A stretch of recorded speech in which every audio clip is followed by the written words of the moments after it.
Word. So I'm going to just, let me see by a show of hands, how many people that are still here, was this their first Defcon ever? Holy shit. Like, where did you guys come from? So what did you guys think? Was it worth it? Yeah. Are you guys going to come back next year?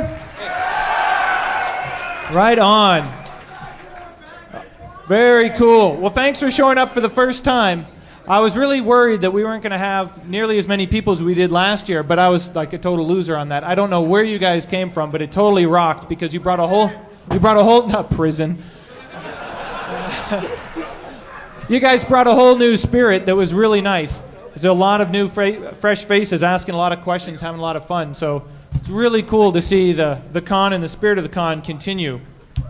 Hey, I want to have this guy right here, ETA, raise your hand. Woo! This is the official Defcon photographer, and you're going to see sometimes in the middle screen here a slideshow of what he's been doing. I don't know why it's not displaying the slideshow right now. The video switcher people could switch it back. That would be cool. These are pictures he took throughout the con. We're just going to have it running when there's not output or a presentation from one of the other contests. So that was all ETA. Let's give him a round of applause. We're going to put these pictures online.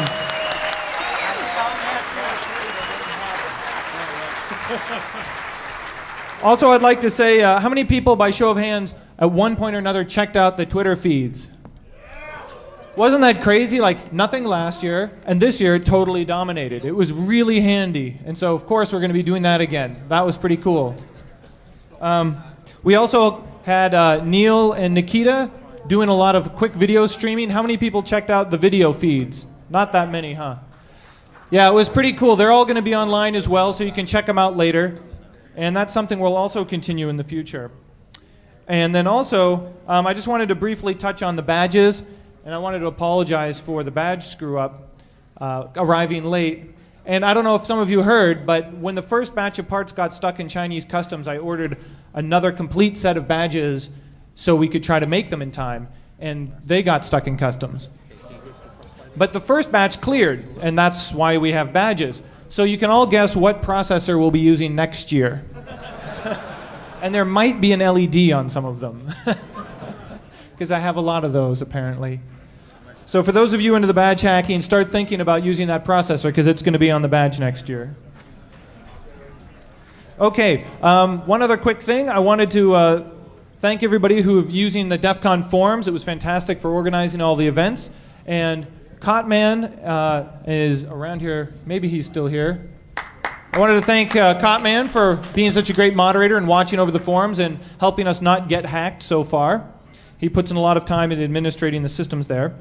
And how many people checked out the Retro Computing Lounge? Yeah. That was some pretty cool shit. That was just a strange email from Jason Scott. And he's like, I know this guy Pavel and this guy Salim, and they've got like a VAX, and they want to drive it out from California, and they need three-phase power. Can you do that? So we found some three-phase power, and we got a little Retro Computing Lounge. And I think we want to have it back next year. But next year, you guys have to bring your VAX 0 day on the punch cards. Because we're going to have a VAX hacking contest next year, I believe. Yeah.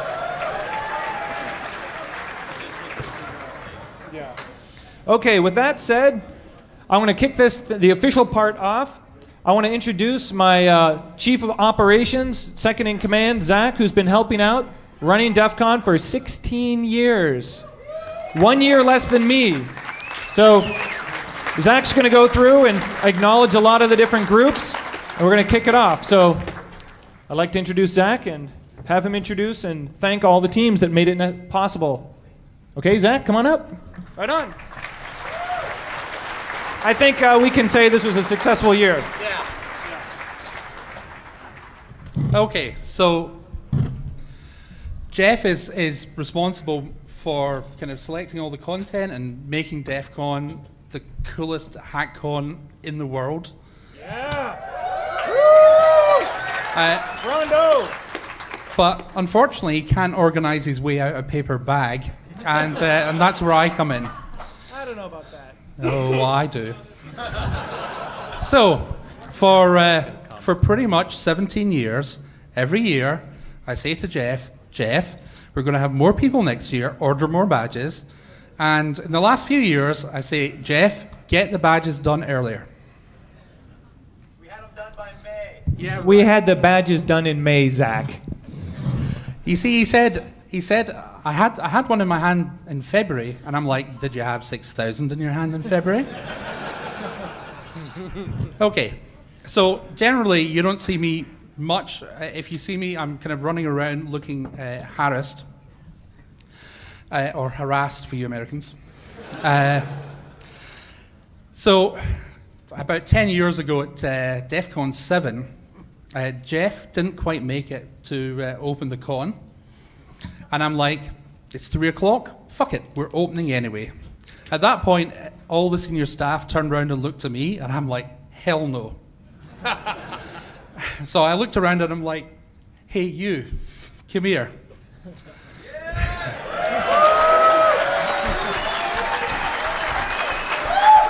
So I don't know if you guys ever saw Dogma, where Alan Rickman played the voice of God.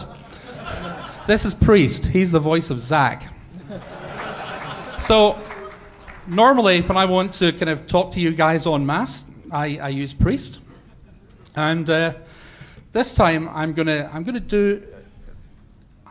have him send a message to you, and then I need you to send a message from him for me.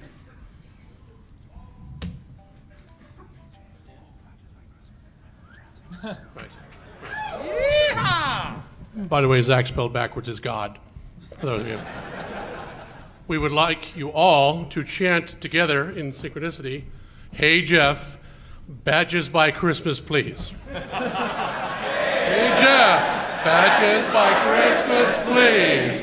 Hey Jeff, badges by Christmas, please. Hey Jeff, badges by Christmas, please. Have you got that? And since this all runs downhill, hey Joe.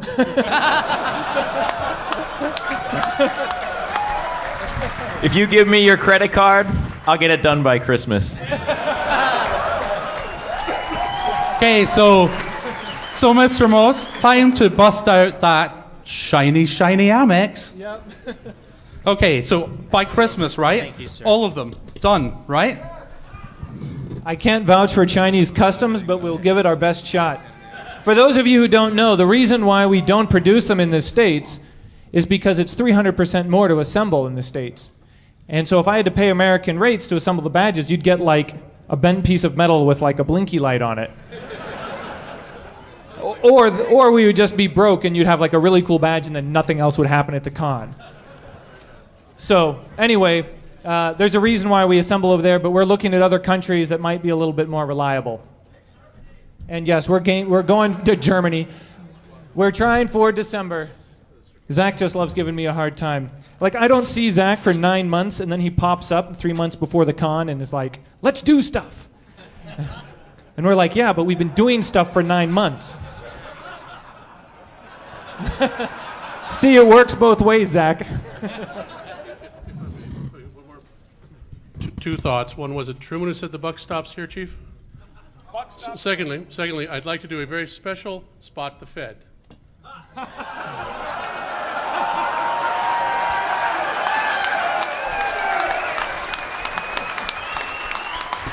Do you have anybody in mind?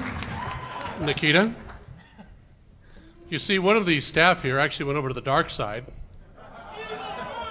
We actually have photos of it too, live for later. They're not photoshopped.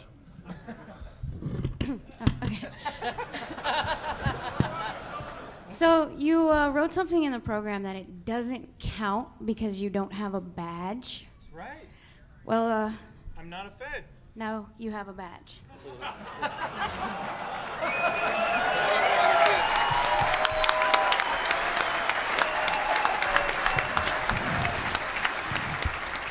My badge number is 1337 with the Department of Defcon. My jurisdiction is very limited. So next year there will be a special prize if you can get Jeff on stage to be spotted. Social engineering contest. And Jeff, that was came to be from a lot of help from the exotic liability too. Oh, excellent.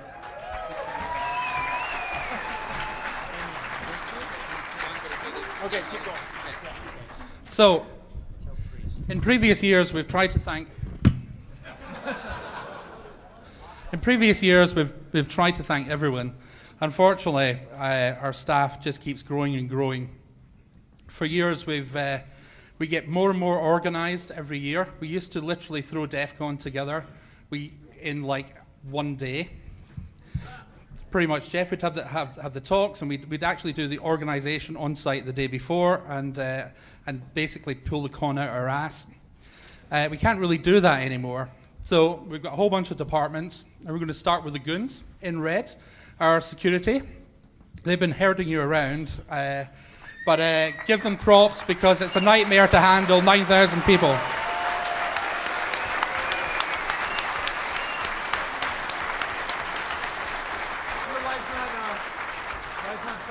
I'd also like to get you to give some props to the reg people who had to reg most of you twice. So the reg staff, wherever they are, hands up. Phil, Tyler, and reg staff. Next up is are the speaker goons, the guys in blue that make sure all the speakers get on time and make sure they're sober. We've got the green guys from the info booth sitting over there.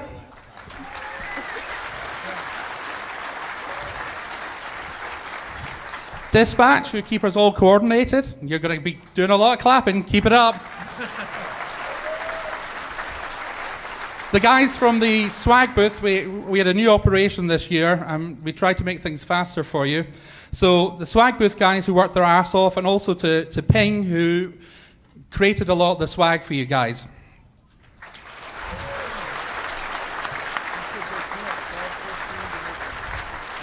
Okay, everything comes in and out via our quartermaster, which his team is probably hanging over there. There you go. And ETA, who's got the camera, he's one of the QM crew as well. So, Defcon quartermaster.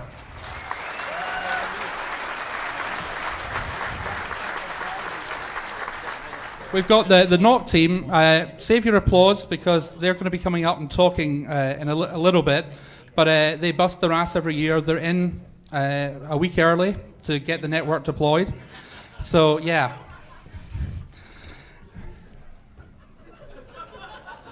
Child Wrangler, aisle 1. Okay. Actually, what the hell? NOC team.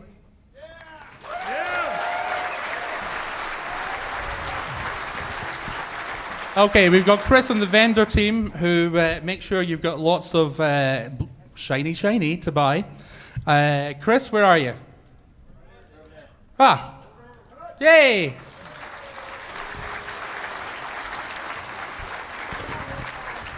Now, one of the hardest things to do here is to wrangle the press and stop the. Oh, we just want 30 seconds of spiky-haired blue hackers at the end of the show, so we can go scary hackers in Vegas. Nico, who's should be floating around as our press wrangler, and she pretty much single-handedly, literally, made sure that Defcon gets the best press coverage ever.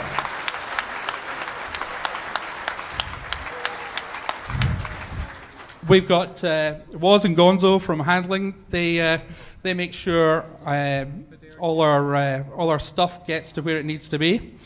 So handling.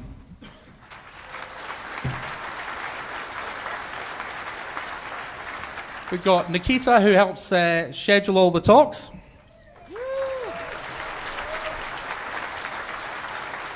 And Neil with the funky mohawk. Do you still have your sideburns? A mohawk and sideburns. Neil does all the fantastic t-shirt artwork. Where am I? Oh yeah, over here, the lady with the cans on. That's Cheryl. She handles all the hotel work. Say hi, Cheryl.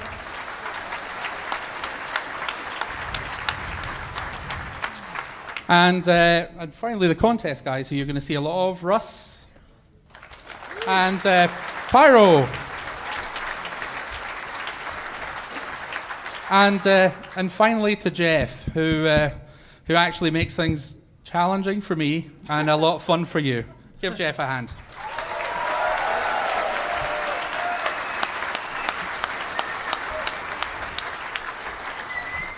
Okay, now, historically, we've had a bit of a rough relationship with hotels. No. Just a little. However, the guys at the Riviera, we've been here, this is our third year here, have literally busted their ass to make Defcon fun for you guys. We have Teresa, who's over there. Wave your hand, Teresa. Teresa is our convention services person. She's the person that went out on a limb to make sure you guys got $2 beers at happy hour this year.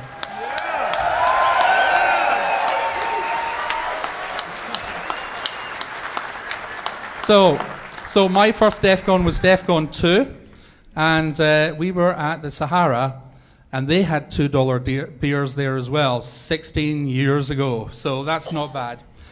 Also, I'd like to thank Doug, who is the Ribs head of security. Teresa, is Doug around? Is Doug somewhere? You need to give this guy props because... Zach, all you have to do is look up at the nearest concealed video camera and you'll see. Hey, Doug. But seriously, this guy is the guy that puts up with most of the shenanigans and tries to ensure you guys don't actually get arrested. So I want a freaking big hand of applause for Doug Popper.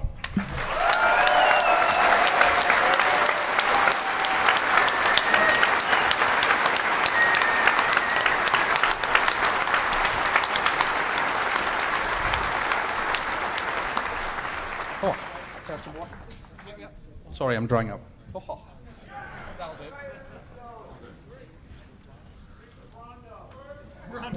do. Evil. Okay. So, also we've got the AV guys that are, we couldn't live without. Encore.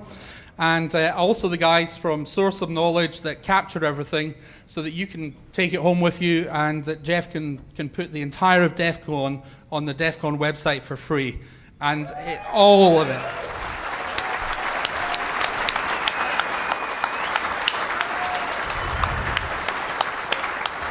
And last but not least, I'd like to thank the DJs and VJs for the Black and White Ball. Scott Novich for coordinating all for the pool parties, and for the guys that decorated the chill out room. It was fabulous. Thank you very much.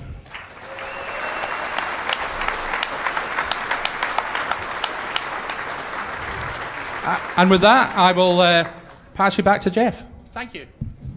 Thanks, Zach, for all the work you put in each year. Oh, and one last thing.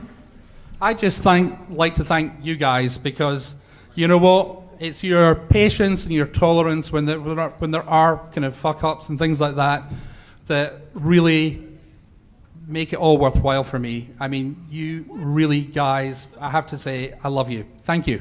Yeah.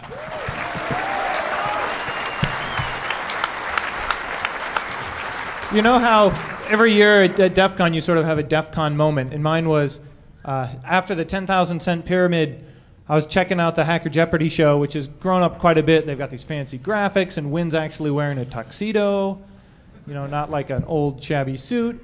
And everybody's looking pretty grown up, and all of a sudden a mobile DJ booth comes down with like a fog machine, and there's flashing lights. Yeah, and I'm like, what the fuck is that sound in the hallway? And I look down there, and there are these guys like, white lines, and they're cruising, and they motor right into the Hacker Jeopardy, do a 180, get everybody to dance, and then roll out of there. And I'm like, okay, I'm at DEF CON right now. That was I'm officially at con. Okay, so the con runs on Brondo, food, and bandwidth. And the bandwidth is brought to you by the NOC team. And in charge of the NOC is the mighty Lockheed, who's going to give you a little bit of information on what the hell happened with the network this year. We had some great bandwidth, and he just pulls it off every year. And this year they did some pretty cool statistics. So give it up for Lockheed.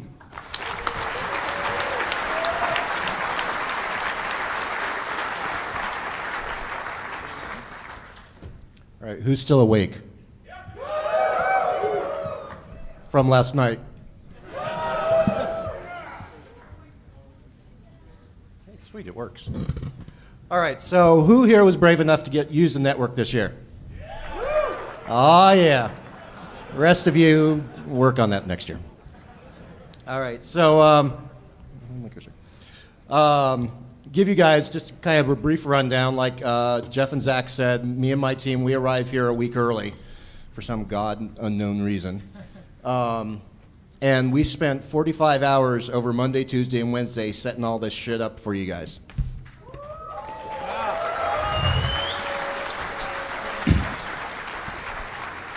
I don't want to jinx it, but I think 17 might be our lucky number because Wednesday was the first time we've ever been set up by the end of the day. So, actually went really smoothly, and I do actually have to thank the hotel IT and AV departments for really being on the ball and just being there Monday morning at 8 a.m. before we were even awake, really, saying, okay, where's your stuff? Let's go put it together. Fantastic. So we were ready first thing Thursday morning when you guys were standing in line hoping that there were badges. And silly human. I know. You'll learn one day. And for the most part, really kept everything up and running for 4 bloody days here. And if any of you follow Twitter, I know there were a few of you, you could always catch all the shenanigans running on pound Defcon, pound drink hose, or pound Sparky.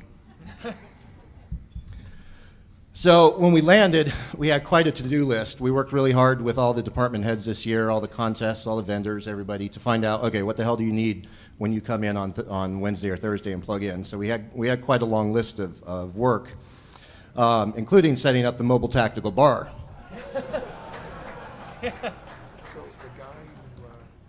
So the network this year, and I hope I know some of you stopped by and saw the network session on Thursday night. We actually revealed what the network looks like, how it's designed, how it's laid out. And we're going to be releasing some more of that stuff once we get home and get sober. Because we want to actually get you guys involved and do a little bit of peer review on the firewall rules, the ACLs, the rule sets, etc. So be looking on the forums for some information about that. On the wired side of the house this year, we had 25 networks, more than previous years, of course. We had 36 rooms we had to cover across 45 different patch requests from all sorts of crazy folks. 50 VLANs on the wireless network, which was comprised of 39 APs, almost all of which were serving bandwidth for you guys. This is the most number of APs we've had so far because it's the most number of you we've had so far. Network usage, down from last year. Last year we had about 4,500 people on the network over the course of the con. But in spite of having less of you, there were actually a lot more data and more people online at the same time. So those of you who did get on used it a lot more. And to prove that point, most of the con, you guys had the internet connection pegged.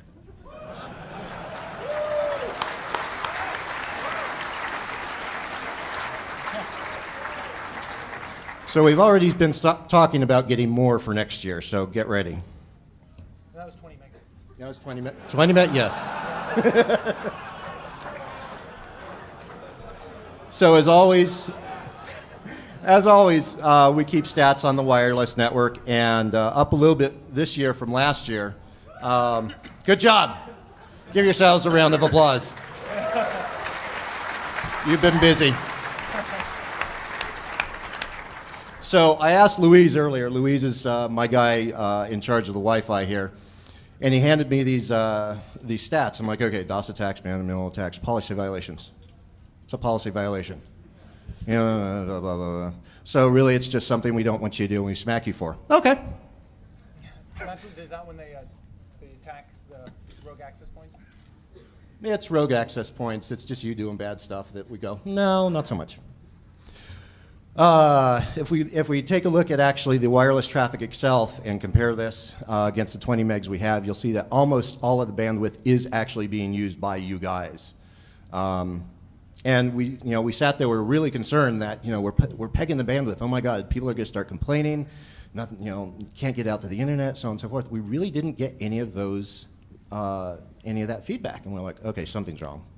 So we started sitting down, looking at the traffic going across the line, going, okay, somebody hogging the bandwidth, downloading torrents, downloading porn, whatever it is. No, it was just you guys were going all over the place, and it was just regular old traffic. So I'm really kind of happy to see nobody was hogging the bandwidth this year. Defcon TV, we continued our tradition. Served up during the last 4 days 69,000 hits. 2/3 of that from outside the con. So, Jeff, there's obviously some people who aren't making it here yet. Yeah. Damn right, more badges. Earlier badges. What was that? Say that again? I want it in my stocking. So we served over 3,700 video streams from DCTV this year. Some of you may have seen what we set up. We set up the hacker confessional over at the info booth in the contest area. Which is the coolest thing. Why, thank you. It was just a big gray box, a webcam, and a green button that says press me. And you get 30 seconds to do what you want. We decided that mooning the camera would have been okay. Licking the camera, not so much. So we only got 27 usable videos, but they all got up on DCTV and are streaming right now. So it's kind of interesting. Jeff had an idea this year. Yeah. That was good. So we were really curious to see what impact Jeff's ideas have on the network here. So we did some analysis and saw the effect of the Savage Mostas. So what you see is that while all you were standing in line, you had nothing else to do. So you got on your iPhones after you patched them. That was what pegged the internet the day before. And for about an hour and a half, as you're standing in line, we pegged the internet. As soon as you came in here to sit down, well, usage dropped. Hey, they're doing something else now. Adam starts talking, people start watching the quick video stream, they start getting bored, internet bandwidth starts going up. Adam's talk ends, bandwidth goes down. I see a correlation here. So we'll just have more really cool talks so we can say bandwidth.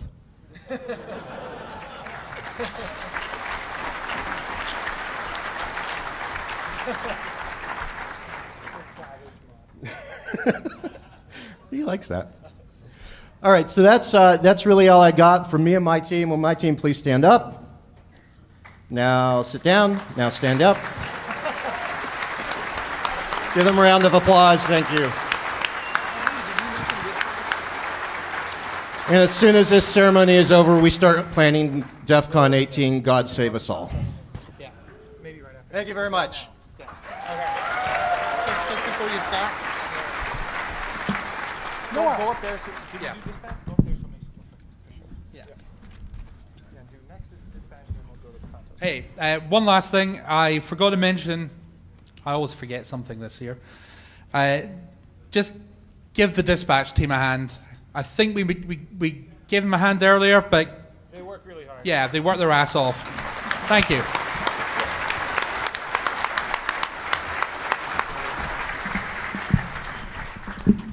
Okay, we're moving into the contest section here.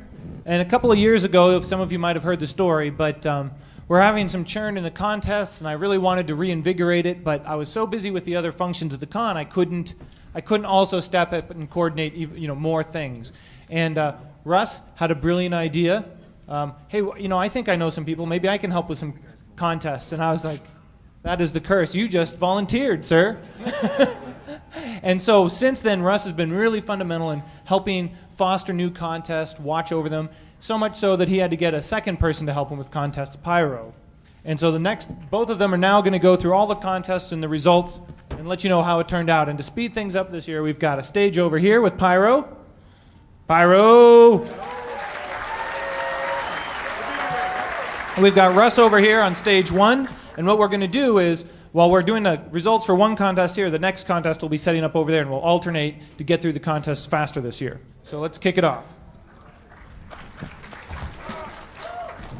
All right, I'm going to try not to screw up this year so you guys don't start screaming, drink, drink. Okay, so we're going to start off with Coffee Wars. This is one of our longest running contests. Not the longest, but one of the longest running, so I'm going to let them go with it so we can keep moving. All right, first, thanks to Russ, the Goons, DT, Defcon, and all the people that we've made friends with over the years. It's hard to believe this was actually the 10th Coffee Wars. Kind of amazing. A couple of statistics. Our average price per pound this year was $10.83, which is really reasonable and much lower than it has been. The most expensive coffee was only $20 a pound. We had 35 entries, which was an all-time record. We ran out of water twice and had to send for reinforcements. And we actually had to turn 2 entrants away, which I felt really bad about. We had lots of home roasters entering this year, which is really kind of the hacker spirit. A lot of off-the-beaten-track international entries from Kuwait. I didn't even know they had coffee. And Bali. We had our first obscenity entry from the Thought Crime Collective, the double plus fuck yeah. And we had our first commercial entry that actually went to the trouble of making special labels, and they donated a T-shirt, which we'll be giving away in a minute. We recognize 2 honors in Coffee Wars. The first is just the best coffee overall, and then the second is bang for the buck, which is the ratio of the best overall rating to dollars per pound. And so bang for the buck is usually dominated by home roasters, and this year is no exception because they don't have to pay a lot of overhead. This is the first time, though, that a home roaster has won overall also, though.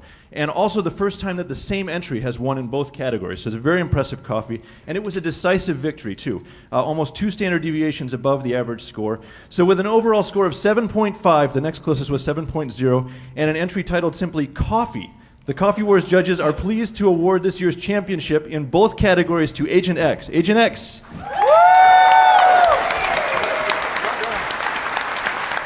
So you get the magic Coffee Wars mug and a delightful T-shirt. You have to tell us what your secret is. How in the hell did you do that? So this is actually commercially available coffee. I did not make this coffee. This is coffee I get from a local coffee shop. And it's called the Radio Bean. It's in Burlington, Vermont, and they French press everything. It is fucking fabulous, and it is horribly inexpensive at $2 a pound. Excellent. All right, we're actually breaking the sync a little bit. I'm sorry, Pyro. No, it's all good, man. Okay, so we've got the Wall of Sheep, guys. Wall of Sheep. For those of you that were actually on the Defcon network, I warned you on day 1 that these were the people that you didn't want to be on the Defcon network for.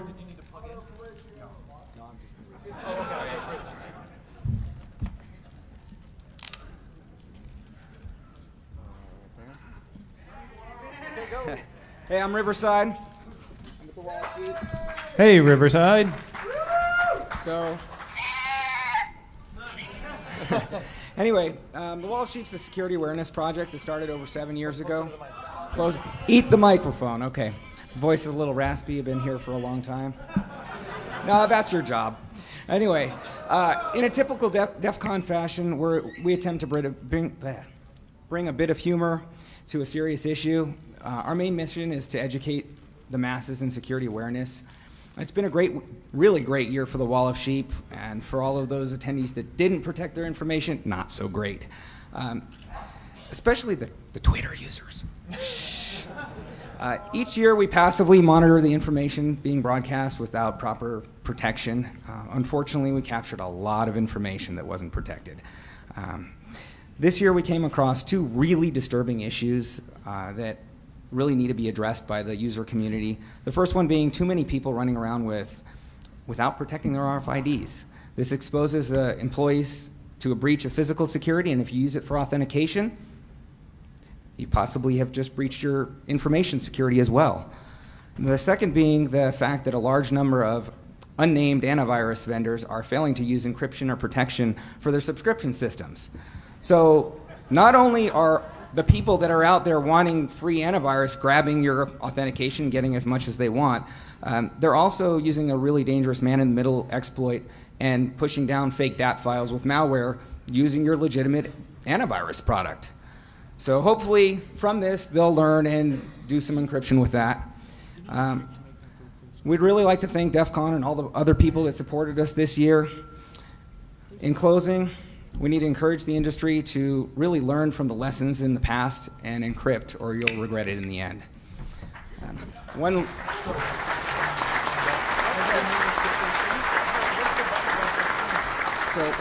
really quick thing. So with the RFID, RFED, all your bases are belong to us. Use some Faraday shielding or something. Thank you. All right. This year we also had a new contestant step up. We also encourage you guys, if you guys have an idea for a contest, please hit the DEFCON forums and register the idea. You'll get tons of people either telling you how much they love it or how much they hate it. But one of our new contests this year is the Geo Challenge. Would you guys please step up? Geo! If you guys notice these guys had some very cool stuff that they had going on. And they were telling me some of the stories about some of the places where they had their caches. So, hey, Pyro, as a side note, you have these gentlemen to thank for Adam Savage coming out. He's the one that got in touch with Adam's assistant. So if you can give him a round of applause, please.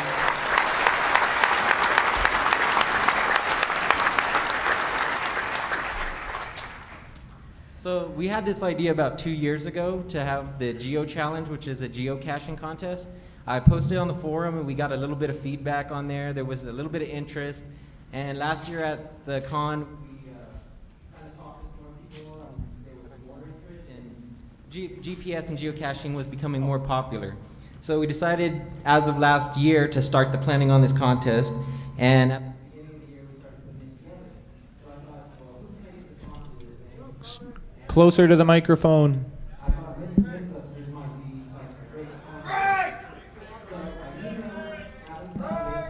Speak closer to the microphone. It's kind of going. Adam Savage. It's on that side. Our speakers are out over here on this side. Hang on 1 second, Syntax. I can hear me over here. I can't hear him. Try it. Check, check. There you go.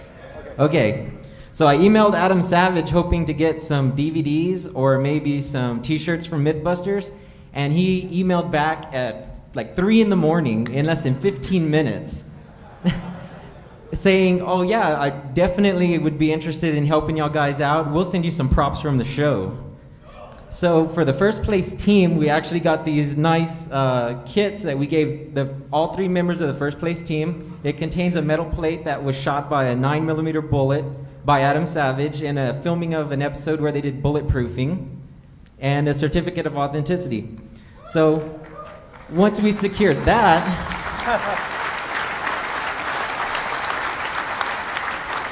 once we secured these prizes from Adam, I started talking to his assistant, and the topic of him possibly presenting here at Defcon came up.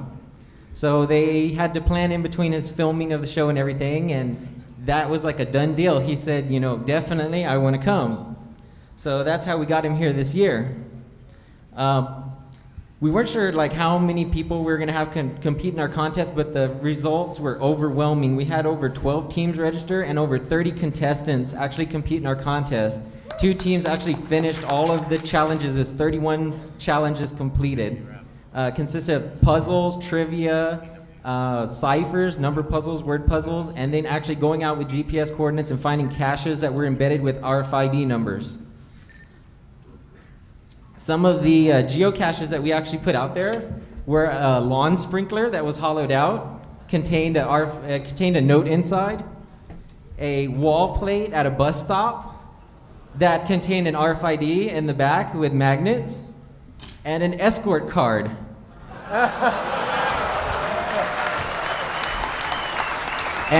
And it was embedded with an RFID disc and a magnetic backing, and hidden inside one of the media booths that they have out on the sidewalk. So through we had the two teams that actually finished it. The first team was the Turbo Turtles, and the second team was Trilanda. We also had a third place team, the Arrogant Bastards. They actually spent over 2 hours walking around in grass looking for a geocache that we had hidden on the other side of the street. And all it was a fake plant with a little RFID implant taped onto it. We're going to have pictures of some of the caches, and we're going to have a lot of information, like demonstrations and some examples of the puzzles, so that anyone interested can go on our website at defcongeochallenge.com and take a look at that stuff. So the response was overwhelming. We had tons of people that wanted to register, so this is definitely going to be an event that we're going to put together next year, and we're going to step it up to the next notch.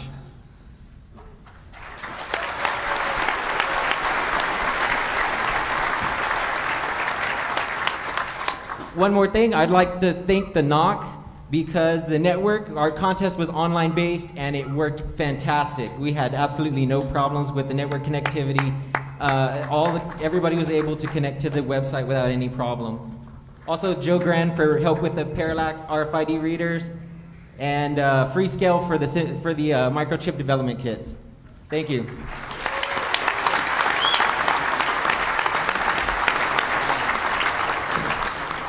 All right, before I go into the next one real quick, I want to make sure all of you guys understand there's a lot of logistical crap that goes on with making all this happen and make sure the space is right. And I just want to reiterate my thanks to Teresa Matson and her team in the hotel, because really, if it weren't for them, we wouldn't have the tables, the chairs, the space. We wouldn't be able to use the loading dock. We couldn't change the lights. It'd be a big pain in the butt. So thanks to all of you for helping kind of obey the rules, and thanks to Teresa for putting up with our crap again.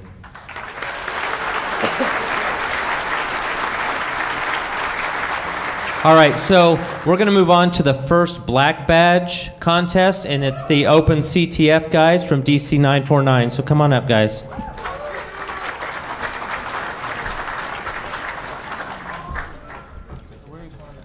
Yeah. So how many guys participated this year? Yeah? Raise your hands. Raise your hands. Raise your hands if you're Yeah, there. that's good enough. Who saw the vending machine? Yeah? Aren't you sick of that crap by now? Yeah, can we get the teams Quail, Vand, and Neg9 to come up? Quickly. Only have about 2.5 minutes to do this. Run or you don't get your prizes. Right on. Well.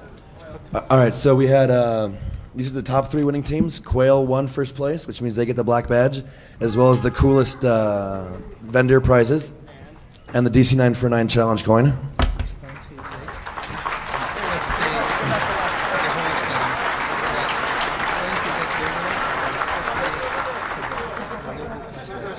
Next up, we had Team Vand. They got second place. I don't remember the scores right now, but they get the second coolest vendor prize pack. Van? Right.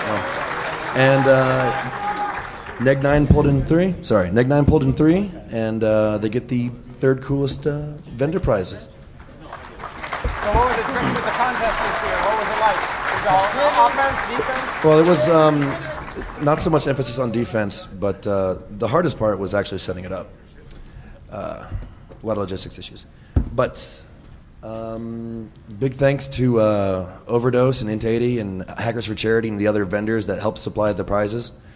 Is there a website they can go to learn more? Oh yeah, dc949.org. Come check it out. Oh, by the way.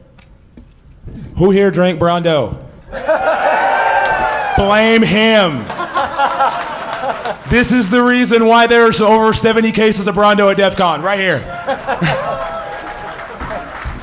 I'm sorry, but it worked out. It's got electrolytes. It's what hackers crave. My voice is gone. I'm tired. It's been great. By the way, the vending machine raised over $330 for the EFF, so. Yeah.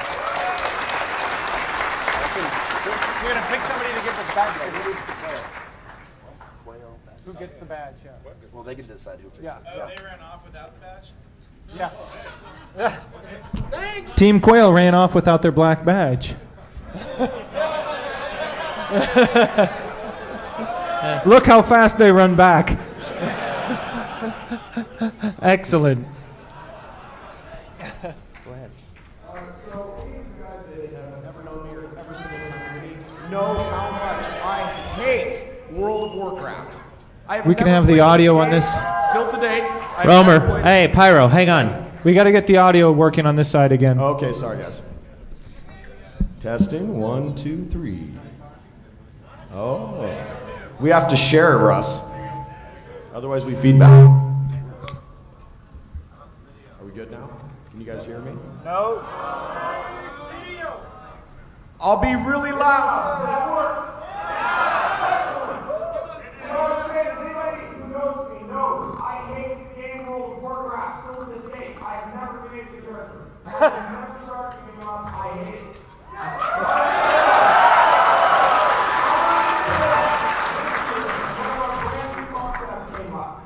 World of Warcraft API. These guys can do some sick shit in World of Warcraft. I definitely recommend that if you play the game or if you're interested, check out their work. Come on up and tell us what you guys did. Hey, how's it going, everyone? So Chris and James had to scoot early, and I'm here representing them under proxy. So I just want to let everybody know that the code is now available. So everyone get out pen, paper, cell phones, laptop, whatever you use to write this down, URL, it's btb.dod.net, and you're going to be creating an account where you download the code, so make sure you use the channel I'm sorry, it's btb.dod.net. The other stuff I said doesn't matter, other than using Bridget, you will be creating an account. So we had a raffle. And people would come up and use their name, and we would just throw them in, and they would promise us that they would write the code, extend it a little bit, and use the characters we were giving them for this purpose. So we have some fine people over here that entered and won. Thank you very much for taking the time. So I think that's pretty much it. Go to the website, download the code, and give it a shot for yourself. It does some amazing things. Thank you. Yeah.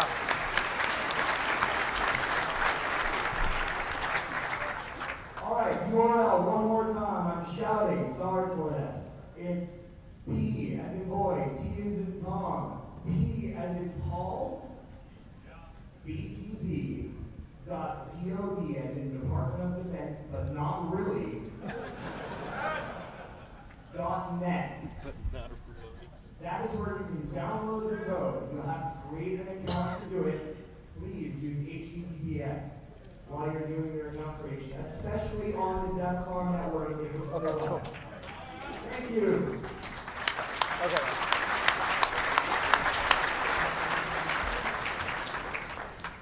All right, so for those of you that have been around a long time, you remember the old social engineering contest?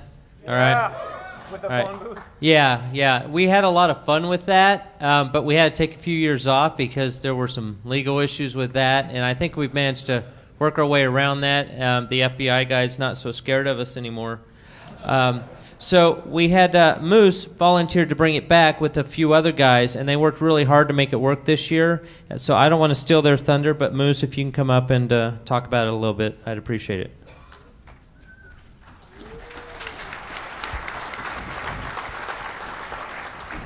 We put this together 1 month before Defcon. We were all sitting there very drunk, wondering why can they do this at other conferences and not here anymore. So with that, it couldn't have been done without these two here. And I'm going to put on Rodent, who's going to let you know more about the contest.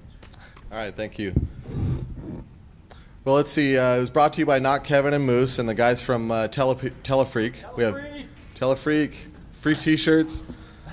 Beeve, J Falcon, Sleestack, Chromomex, Droogie, Dr. Avery, and OffensiveSecurity.com, Mutz, Elwood, Logan, Ming, Nick8CH, and also QueerCon and T-Profit, and our website's defconsccontest.com. So basically what we did is we provided a phone And there's other ways that you could compete as well, not without using the phone. So we did caller ID spoofing. We had 5 judges, and the winners successfully social engineered all sorts of information, loot, and laughs. So it's all about having fun. So we judged on technique, ingenuity, and the info that they were able to get, and the swag obtained, and a bunch of other factors. So we tried to take into account everything. And we had no social engineering girls. What was up with that? You guys would have pwned all the guys. I mean, I was really disappointed about that. But maybe next year. So we also had up a special extension to try to call Dark Tangent.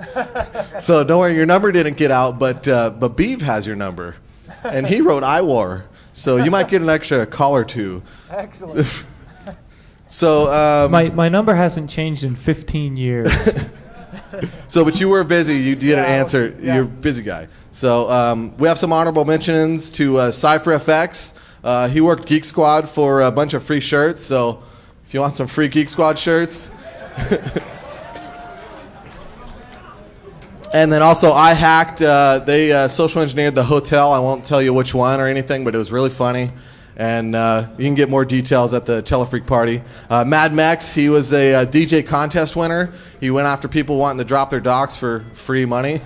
So that was pretty funny. And Dan Novalens, he was a credit consultant. And that worked out pretty good. So second place was Z-Junk. And he got some free loot here, such as Hackers Are People Too, and some stickers. And then also first place went to Schwagalicious. And first place prize was from offensivesecurity.com, pen testing with Backtrack Online, and training and certification. So, Schwagalicious,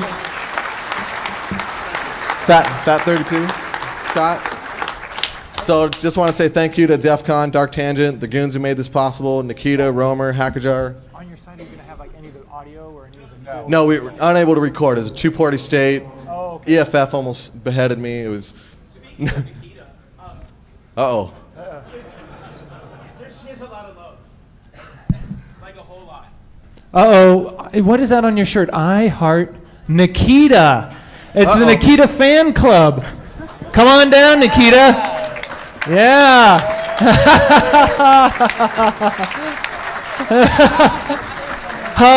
Hugs, lols, hugs.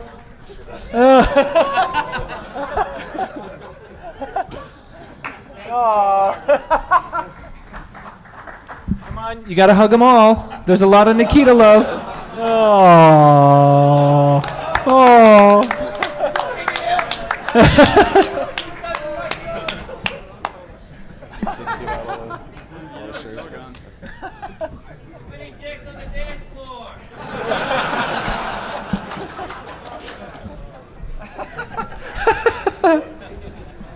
See, this is why I love Defcon. We done? Yeah. Second and third place. Oh, we just had a first and second place, and the honorable mentions were the third, fourth, and fifth. And Excellent. Okay. So you're thank. gonna go be back next year? Yeah, we'll be back next year. So we'll have some more stuff and. And we got a phone booth this time. Sweet. Yeah.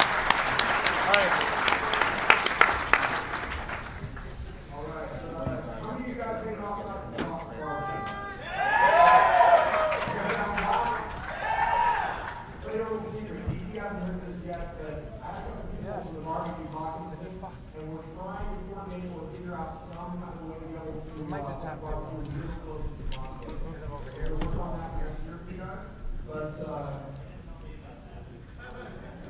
Yeah, I guess I really need to talk to you guys about what they're talking about, 'cause I don't know anything about that. But quick show of hands, how many people went to the barbecue this year? Yeah! Okay, so I was a little worried this year that it was going to get a little crazy. We're gonna move it all to this one after that. Location, because we outgrew our old location. Like Defcon. Yeah, it's really cool. Familiar. So our new location got a huge parking lot. We didn't get in trouble with the cops. They loved us. Other than that, we had some sponsorship this year. We got sponsored by Defcon. So we also got sponsored by everyone else here. Everyone got food. It was fantastic. We even got food back to the staff. Even uncooked burgers. But they cooked them in a waffle iron.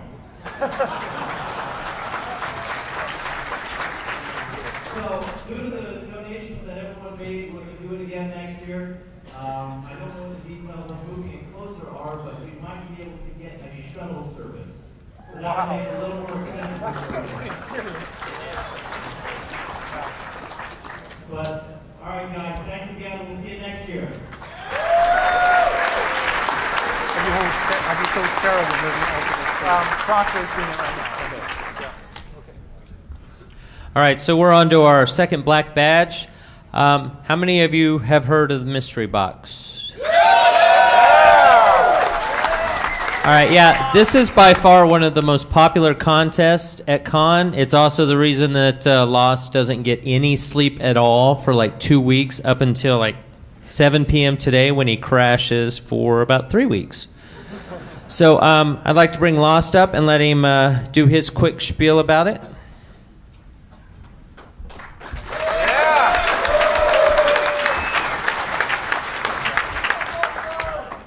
We don't have a lot of time, so I'm not going to do a full walkthrough, although I've been promising walkthroughs of all of the previous... I've been promising walkthroughs on all of the previous years, and those will get up on the website. I'd like to take a brief step back to last year, where the first cipher that everybody saw was a one-time pad. Easy to do frequency analysis on that. So it made sense if I had my ciphers in a circular buffer that the cipher you would see this year to reg would be ROT 13.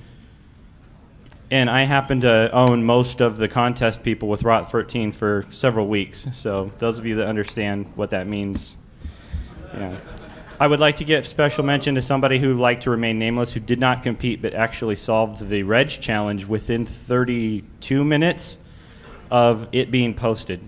And it's never announced, it's just posted, and so he showed up. So I'll go really quickly.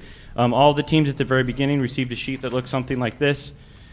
The square around the outside is a fiducial. If you were in the vendor area, you saw the mannequin heads that matched the mannequin heads on my contest table. Embedded inside the mannequin head was a mini projector that had an RF link back to the contest area.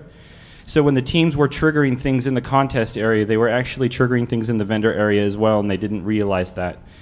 The ultimate solution was they had to hold this up, line the fiducials up, and it actually indicated which numbers in which order they needed, which was actually my personal cell phone number. And they had to actually text me a word to get the contest completed. That's an overly simplistic view. Those of you who compete understand we have multiple stages, multiple phases of crypto. My goal every year is to hit every aspect of hackerdom that I can. Physical security, lockpicking, social engineering.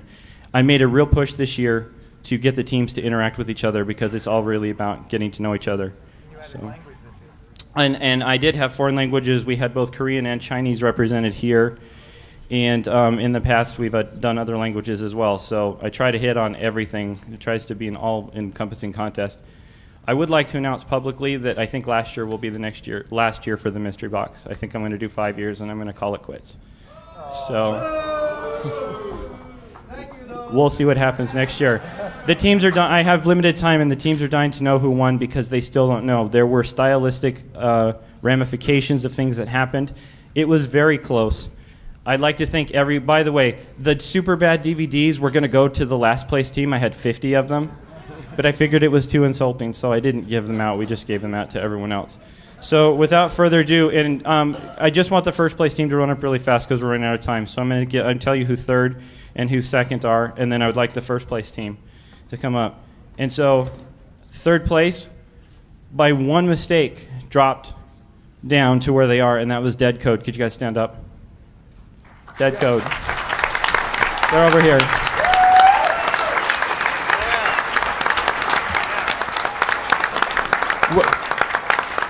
I just want to help them out a little bit because several of them are my students.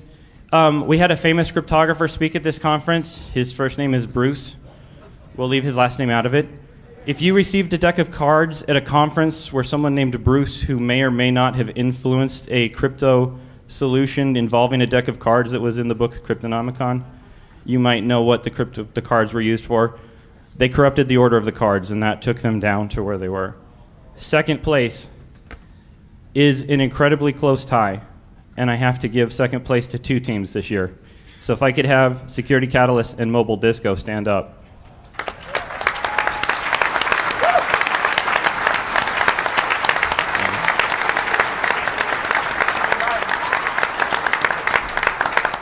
These guys showed up with flight suits made to match to go for the contest. Right on. And finally, Casey, hand me that. And finally, everybody knows that my trophy every year, because I like to think that I'm primarily hardware based, is always a giant golden tool for those of you who are new to DEF CON. So this year we have the giant golden screwdriver. So this is to go along with the giant golden wrench, monkey wrench, and things that have been given out in the past. And I can say that this year's winner, it is due to phenomenal social engineering, weaselness, slickness, and straight up grifting. I have to give this to team, and I don't even know what his official name is at this point because they changed so many times, but it's Grifter and whoever worked with him.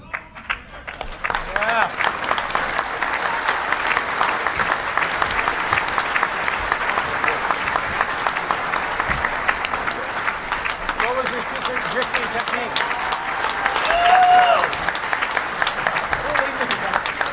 Really quickly, I know we're short on time. Grifter wasn't going to play this year, and I actually talked him into it, and now he says that the mystery challenge is like crack.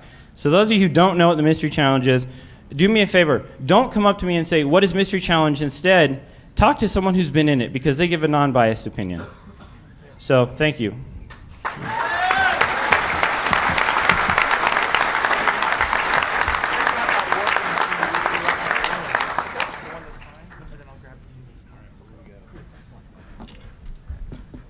Just as a quick note, I know the bees are supposed to be cleared out. We just had some goon verification that it's still pretty bad out there. Yeah. Yeah, oh yeah, they've called the exterminator. They're working on it. Oh, and for everybody else that is on that side that we're doing contests for, you're going to have to walk over here now because you know, we're hackers, but we can't work the sound system. All right, so next I'm going to bring up Civiak for the scavenger hunt.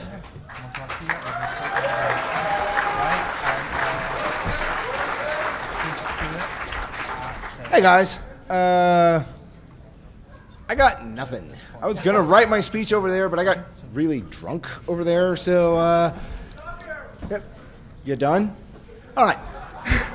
Long story short, I try to put together a hunt every year. You know, I won it 5 years in a row, not tooting my own horn, but I try to put together something that everybody can do, everybody can try, everybody can win. This year, due to some technical difficulties, I actually have two teams of winners. That was TKC and team, what was your name? Dr. Yeager. My bad. 1 gallon of Jägermeister over 2 days. Come on up, everybody. Everybody.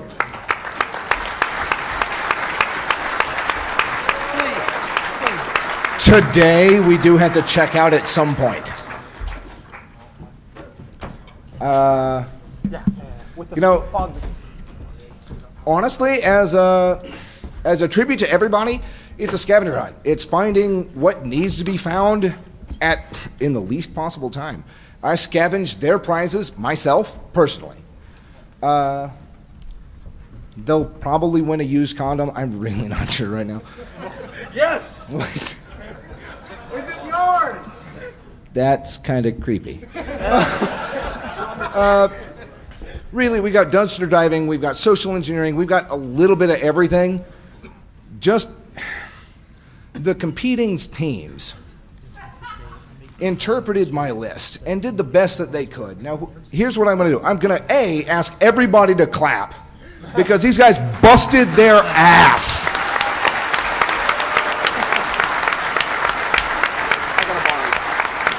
I got to borrow you. Okay. And B, I'm going to turn in probably the most amazing interpretation of anything I've ever put on the list. And again, when you compete in a competition for 5 straight years and win, and then you run it, you get a little leeway. Now, when you put something on the list, hey, Zach, would you help? Sure. Take that. Hang on. When you request 1 square foot of carpet, hang on, and a team comes up to you at 9:10 a.m. on Sunday and says, will this work? I don't remember 10 a.m. this morning, but they did this. I cried a little. They asked if it would work.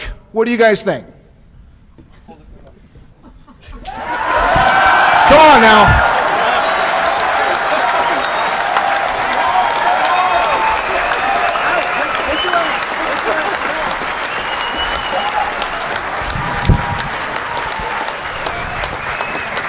Just for the record, this was the second place team until they turned that in.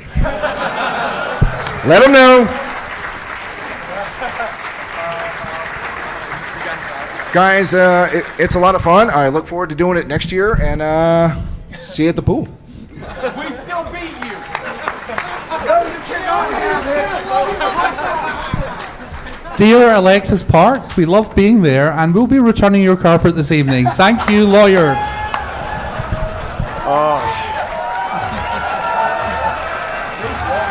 Everybody get up and dance.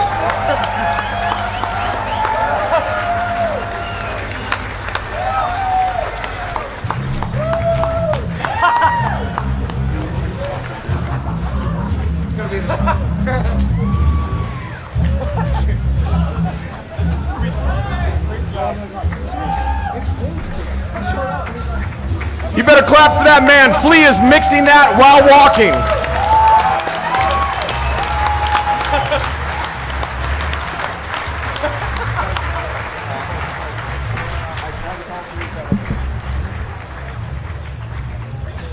All right, next up on the list is one of our new contests this year, Team Fortress 2. Bruce, do you want to come up and talk about your new contest? Sure. There you are. It's a hard act to follow, you know? So last year, I'll make this quick. Before my talk last year, I decided to throw a TF2 LAN party. Oh. Can you not hear me over there? Fuck off! So last year before my talk, I had a Team Fortress 2 LAN party, and we had 3 people show up at 9:30 in the morning on Sunday, which was, tone it down, fuck off, all right. Anyway, so the long and short of it is there was a good turnout last year, and people had a really positive response. So we decided for ShmooCon we're going to do a TF2 party or TF2 tournament, and we tried to make it a spectator sport because normally video games are relegated to kind of a individual you and the screen kind of thing. And anyway, we tried to turn it into a spectator sport. Wrote a lot of back-end code. It went pretty well at ShmooCon, which was 30 miles from my house. So we said, what the fuck? We might as well try to take this to Vegas, which is 2,500 miles from my house, which became logistically more complicated. I learned a lot of interesting things. One, for $7,000, which is not what we spent, but we almost did, FedEx will actually just drive a truck to your house, pick up whatever the hell you want, and drive it across country in 35 hours. That's a hell of a service, man. I mean, you got to admit, if you're trying to ship Coke across the country and it's important, they'll do it for you. I also learned the distance between CP's nipples. CP, can you stand up? So, I don't know if anybody noticed, but we got dressed up, a little cosplay last night, TF2 gear, and CP was really busy with OCTF, so Heidi was helping him by making a contest in Maryland that we were going to bring out. And we said, CP, we need your measurements, and we hear the fly go down. We're like, no. And so we're like, no, we need it across around your shoulders. And he's like, okay. He's like, well, we need your chest too. He's like, well, like what? He's like, well, across your nipples. He's like, okay. 11 inches. Like, what the hell? What? Oh, not the distance. Jesus, man. So, Mr. 11 inches over there, that's his nipples, not the fly. Anyway, so the tournament went really well. The crate made it here safe and sound. How many people saw the crate? Giant 1,100 pounds of gear that we brought out here to do this thing. A lot of custom code was written. The tournament went very well. How did it get out here? The crate did get out here through FedEx. They screwed up once, but they made good on their promise. But they actually said they won't take it back. So someone else is shipping it back across the country for us. Very long story. Anyway, the tournament was a custom map that was made by Me Too from DC949, who unfortunately couldn't make it, but we really appreciate the effort that he put in. The last match kind of turned into a bit of a cock-up because we had a computer crash in the middle of it. Like, the whole weekend, everything's fine, the computer crashes in the last minute. So it went to a melee-only sudden death scout battle for the end. Woo! Yeah, it was just chaos. It's just a random number generator at that point. But Mobile Disco, you guys are apparently like the Uber team because you guys won that and you got second place in the, whatchamajigger there, the other thing. So if you guys could stand up, congratulations for winning the TF2 tournament. They got a grab bag of random No Moose Gaming and Shmoocon swag. And then there was this guy, Dev Whack, who comes up to me and says, hey, what's the overall prize for the overall individual winner? I said, a video card. He says, oh shit, my video card just fried. Dude plants his ass in his seat and plays the game the entire weekend and promptly won himself a video card. So, so Dev Whack isn't here right now, but he's already got his card. So I want to say really quick, thanks to Defcon, the Alexis Park staff. Jeez. Drink, yeah. Anyway, the Riviera staff, and thanks to Pyro and Russ for helping us out. Thanks to the Shmoo Group, Shmoocon, and...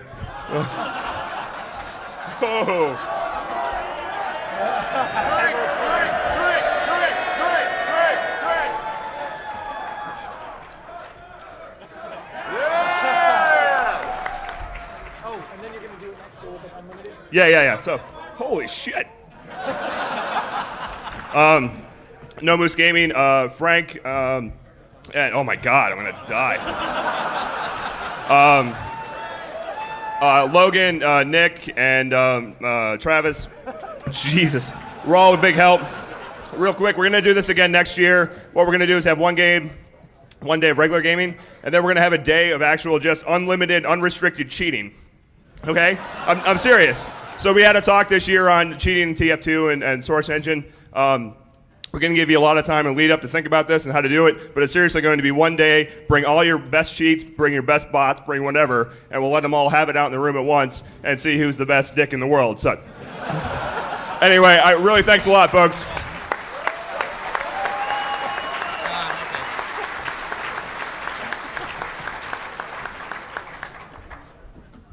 All right, so in order to keep this short, we decided to take all the shit that Deviant Ollam is doing at DEF CON and put it all into one segment so we can knock this shit out. So, Deviant, if you guys can come up and do your damage. We get a feed? Do you need a video? Yeah. Okay, here, give it to me and I'll play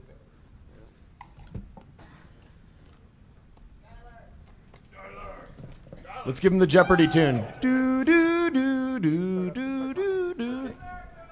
All right, thank you very, very much, as always, everyone who runs contests, everyone who runs DEF CON, for letting us come out, for letting us have so much fun. Control-Alt-F12. We really never think that people are going to continually show up, clone, and just everyone keeps coming out. Everyone keeps having fun. Clone. There you go.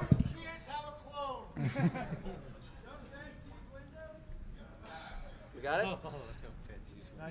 Hey, can we have the video up on the screens, please? If it's coming your way, put it on the video screens, please. It's definitely feeding.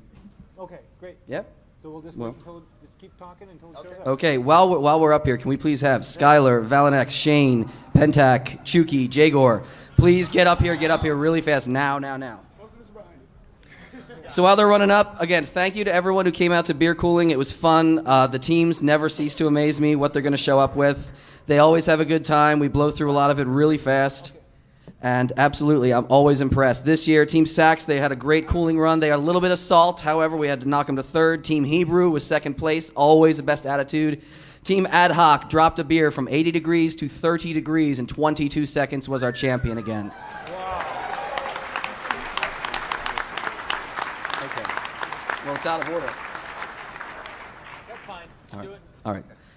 So on to what you heard me screaming about all day on the floor. Gringo Warrior. Who came to see Gringo Warrior? Yeah. We were amazingly impressed with how fast people got out. This year we had the most contestants I've ever had at a con. 25 people played. Never was a single man left behind. No man or woman was stuck in jail at the end. I've never had a perfect run of contestants. Skylar was in third. Shane, come on, Shane was dynamite. Only by 3 points did Shane lose to Nuclear Steve, however. So Steve, where's Steve? Also the champion of our marksmanship contest at Defcon Shoot. Way to go, Steve, and everyone else who came and played. That is a black badge that Steve gets to take home now because we are officially, somehow, someone thinks I'm responsible, and we have turned this into a black badge event. So please come out next year. We're going to try to get a little more visibility, maybe even a camera so you can see the shenanigans.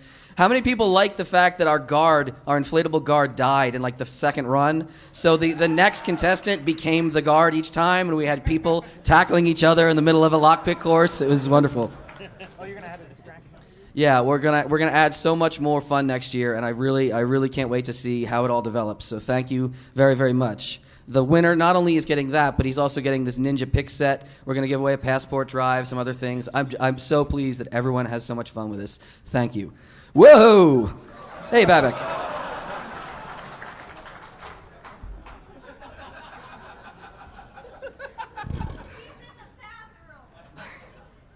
All right, that was quite good. Deviant's going to try to run the laptop here while I talk since his stuff's funny. So the speed picking competition has been around for a while. It's changed hands a few times, and we had a lot of fun with it this year. The idea for the grand prize originally actually came from Barry Wells, which you can see in the photo, and Han Fei. We've always maintained that the relationship that Tool holds with the locksmith vendors and the industry is a lot better in Europe, and in this case, the European Locksmith Foundation came to us and said, hey, we want to do a lockpicking contest at our event next year. And we said, okay, sure, only if we can hold LockCon there. And, oh, by the way, you have to pay for a ticket for the winner of our competition at DEF CON, too. They're like, sure. So we did that this year, and we had a few contestants. We had a lot of contestants, actually, over 40 almost. And ultimately, we had a very close tie for third between Chris Penikoff and Chuki, who is not here at the moment. And still a big hand anyway. Yeah, big hand. We had four really difficult Abyss padlocks. Oh, there he is. That Han Fei pinned to be really, really difficult. The first top pin is a serrated pin. Pins 2 through 5 are spools. Yeah. It was real fun. Unfortunately, third and fourth place, Chris and Chuki, they were not able to actually open any of the locks in the semifinals, which is why they were tied. Now, our two finalists, second place, we had Skylar Town, who was actually able to open one of the locks. And finally, Jagor, who is not here also, he managed to open both of the final locks in record time. It was absolutely amazing. With zen-like calm, it was fantastic. And he is the one who is actually coming to join us at LockCon 2010 in Istanbul, Turkey, fully paid trip. Everyone else is getting not only a tool pick set and an emergency credit card set, but also the lock that prevented them from going to Turkey.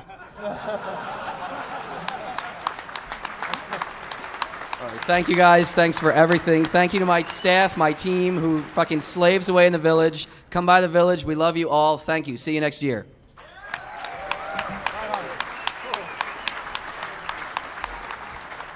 All right, on the same lines of new contests, how many of you made it out to the 10,000 cent pyramid? Wasn't that awesome? Dun, dun, dun. All right, can we have the promoters of 10,000 cent pyramid come up and speak about their contest? There we go. Here he is. Hey, everybody! How'd you like the 10,000 cent hacker pyramid? Yeah! Yeah! Honestly, I can't do that goddamn voice for another goddamn minute. So I want to be really quick because you guys have been listening to a lot of other people talking a hell of a lot. I want to big thanks to Nikita. She's the one who was whispering in Jeff's ear to make a new contest happen for me, and I really appreciate it. I kind of want to thank Jeff for showing up, and most amazingly, and all of you will understand, he stayed till the end. That's pretty rare. It is indeed, sir. I want to thank my team, Jackie, Dave, Ben, and Matt. Needed your help. You came through for me. I need more help for next year, though, because as those of you who are there know, it takes a hell of a lot of people to run one of these things. I want to thank all of the celebrities, all the contestants, and especially the audience members, most especially those of you who stayed when we went over time. Really appreciate that. Of course, I do want to majorly thank our champion, the first winner of 10,000 cents, Shane. Canadian. Oh, right, Canadian cents. The celebrity that he was working with to get that was Dan Kaminsky. And yes, we did actually give him 62 pounds of copper alloy that is useless in this country. We are going to do it next year. I've got one ask for all of you. Please send me categories with answers. That is the hardest damn job there is outside of actually running Defcon. I will set up a website with an email address, and we're going to make it happen again next year. Thanks, everybody.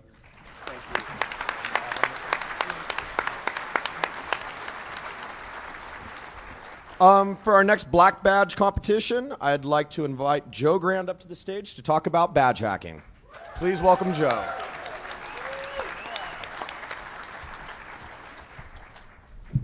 Hello, hello, hello. Let's see. All right, so hold on. Let me start my watch. They're giving me 10 minutes, and I'm going to use it all. Let me start with a little story. In 1940, for the first DEF CON badge hacking contest, all right, a few people laughed.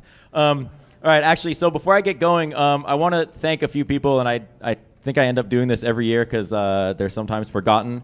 Grifter for organizing the skyboxes, and also Led for dealing with that, setting up all the parties that you guys go to all night long, skybox coordination. Come on, you guys fucking went to all the parties. Give them a hand. Gee whiz. Gosh darn it. Curses. And then also to Neil, which is, where is he? He's over there with the Mohawk again. He helped immensely with the actual graphical design part of the badges. And we always seem to forget about him. Yeah, if you like the badges, then please tell him too. He is the one and only full-time DEF CON employee. Come on, Neil. Woo! Yeah. And he has an awesome hairdo. Okay, so for the contest this year, we had 23 entries. I don't remember exactly how many we had last year, but this is the fourth year we've done the contest. And for those of you who don't know, the goal of the contest is to spend the weekend modifying the badge, whether it's software or hardware or mechanical or whatever, to make it do something that I hadn't intended it to do, to make it something unique and mischievous and just something cool. So 23 entries isn't bad, but we had, I don't know how many thousands and thousands of people here. Well, actually 67 or 6,000 people with badges, right? So that's a really low percentage. So as I say every year, I hope to see more. But the entries were really cool. And this year was actually, there was a lot of entries, and it was just hard for one person to judge it. And usually it's me, and it's this totally subjective thing. And, you know, people try to bribe me with cash and jewelry and everything. Which didn't really work that well this time because I wanted to bring on Dark Tangent and bring on Zach Franken to help me with that, to make the decision. So it would be a little more impartial. And it was. So let's see. This was also the first year that it was a black badge contest. So I sort of thought the stakes were raised a little bit. And we had some good entries. So let's see. I'm going to start with the honorable mention. And those guys already got their prize. But what I'm going to do is just call the top three, starting with 3, 2, 1, after the honorable mention. And you guys can just come over and stand on the side. And then I'll get off the stage and give you prizes. So the honorable mention goes to Smitty and the Minions, also known as Team Halibut. And these guys made the Super Mecha Uber badge hack. And they were the only team and the only people that I know of in the entire conference that found one of each badge type. Because if you look down, you have mostly human badges, but it's a puzzle. And there's 7 different badge types that connect together. So they were the only team that actually got all 7 together, put them together physically, and then wired them together because there's badge-to-badge communication with these things. They were the only ones that took advantage of that and modified the firmware to do some really cool LED animations and stuff. So honorable mention to them for actually being social and going outside of their regular attendee type to get some badges. So that was cool. Yeah.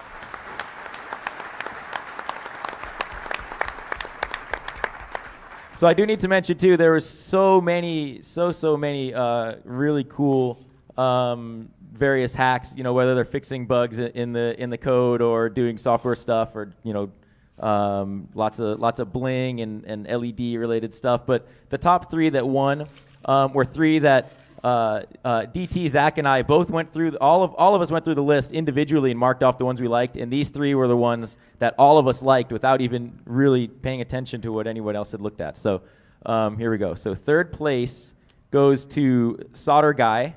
And he competed in previous years. And this year he turned the badge into a blue box, DTMF generator, and a voice amplifier. And I asked him, well, how come you didn't put a red box in? And he's like, well, as far as I know, it's still a possession it's still illegal to be in possession of a red box. So you can just change that in the source code. So he's going to send me the source code. And actually, by the way, anybody who hacked their badge, send me source code, send me pictures. I'll put all that stuff on the website and make sure that it gets onto defcon.org. Yeah, so he gets 3rd place.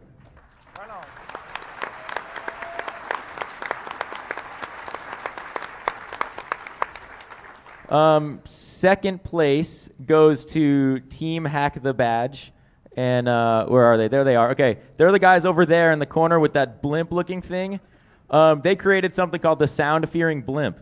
And they took 3 human badges sort of in a triangle formation, mounted it to a blimp, and using the microphones on each badge, move the blimp around. So if there's a lot of noise, coming from one area, that fan will turn on and kind of push the blimp. So we'll see if it really works now. Yeah, okay, maybe we should try this in a little different way. How about that side of the room, you guys over here, make a lot of noise like right now. And it's sort of floating around. And now how about you guys in the middle make some noise?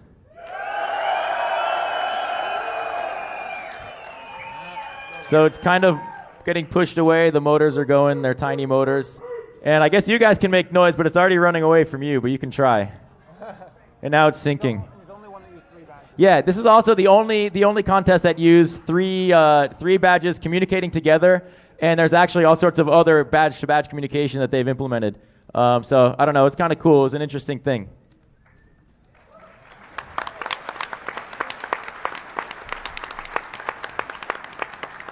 All right, and now for the winner of the black badge for the Defcon 17 badge hacking contest. Let's see. So I'm wearing this thing, and I'm going to turn it on. Oh, yeah. Okay, so this is like going to give me a seizure. Yeah, it sort of makes me want to throw up. So I don't know what it looks like on the screen right now, but this is part of the winning badge hacking entry by Zaz, who's here somewhere. He's right there. Where is he? Where's the Mohawk? There he is. Okay, so he'll come up and stand back here. So I'm going to tell the story of this project, and this is what Zaz came to me with when he was presenting the entry. Oh, yeah, there we go. Well, yeah, thanks. Now I can see, and I'm not going to puke. Okay, so I'm going to do this, without his Australian accent, but it was like, all right, so imagine this situation where, you have to break into Joe Grant's house to get the black badges. And he was really like, oh, like Broadway show. And so the first thing is you have to defeat the facial recognition system. Is that right? System, yeah. So you put on your hat, and there's a special frequency that's based on some mathematical paper from the Advances in Computer Entertainment that if you blink the lights at a certain frequency, it will generate all this optical noise and throw off the facial recognition and screw up the cameras and add all this noise, and it makes it really hard to see who you are. So you put on your hat, and it's on, and you get through to his bedroom where he stores the black badges. That's where all the magic happens, Oh, right? yeah. Yeah, and he's 9 months old now. So you're in Joe Grand's room, and now you have to get to the black badges, but he has a PIR motion sensor. So you need to defeat that, like in the movie Sneakers, where you have to heat up the room and move really slowly. So you pull out your Defcon 16 badge, one of only 2 entries that have used the Defcon 16 badge. And yes, you're allowed to use previous badges in this contest. It has a temperature sensor on it, and it will tell you when it's safe to start moving when the room is hot enough to fool the sensor. And then you have to move really slow, like 2 feet per, what is it, 2 inches per second, of course, because I just saw sneakers the other day. And there's a servo motor that controls 2 little feet. So when it's safe to walk, the servo motors start moving, and you know how slow to walk through Joe Grand's room to get underneath his pillow where the black badges are held. Except this year they were in China. And that is the story. So Zaz wins the black badge for the first time that the badge hacking contest is a black badge event. And with a multi-year hack. And I think I'm going to take this off so I don't throw up. And there we go. So thank you. We will see you next year. We'll have our badges done hopefully by Christmas, right? Christmas, okay. And we're going to make like 15,000 badges this year. So thank you.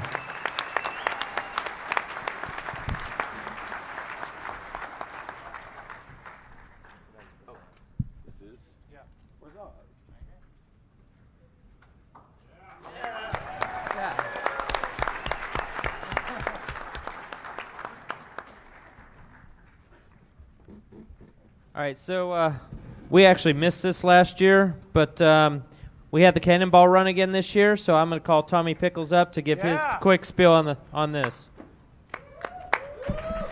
You're not in jail. Hey, everybody, can everybody hear me? Yeah. Okay, great. Okay, I'm not going to babble this year. I actually brought notes. Okay, this was Defcon's Cannonball Run 5.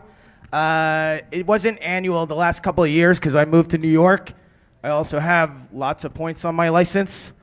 This year it was actually restarted because of the death of Dom DeLuise. So thanks to him for that.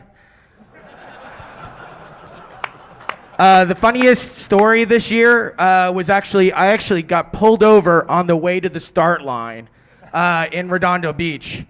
Luckily, I have a New York license, and I like to lie that I live in New York and that this is my sister's car that I'm driving, so he let me go. Although I was wearing a Defcon Cannonball Run t-shirt. Okay, Evil Matt gets special thanks and praise because Evil Matt actually came to the starting line with his co-pilot dressed as Zombie Dom DeLuise and Zombie Farrah Fawcett. The Zombie Farrah Fawcett was actually complete with a bleeding nose from the cocaine and ass cancer. All right, Google Maps says the distance and the time. Come on, guys, it's been at least a couple months. Google Maps says like the distance and the time for from Redondo Beach to Las Vegas to this doorstep is 288 miles, and it's 4 hours and 30 minutes. I arrived in 4 hours and 37 minutes, bringing up the tail end. The teams were Team Sodomy, Team Enola, Team Failhat, Team Z, Team Brian, and Tommy Sucks. The winner's time was 3 hours and 50 minutes. I suspect some speeding was done. Special thanks to Queeg and MMCA for some impromptu timekeeping. There was a problem with unboxing the time clock and putting it out somewhere where you could get to it without a badge. Special thanks to Jeff and Russ for putting up with us and all the staff of DEFCON. The winner was Team Brian with 3 hours and 50 minutes. So I'd like to bring him up here and... You know what that averages out to for speed? No, I don't. Next year is going to be a little bigger. We started playing with GPS tracking and stuff like that. And if I do it next year, I promise that I'm going to have a video screen so we can track the user's process throughout the Cajon Pass and stuff. If you want more information on this, you can go to defconcannonballrun.com or just read it on the forums. But thank you, everybody, for putting up with this stuff, and come out next year.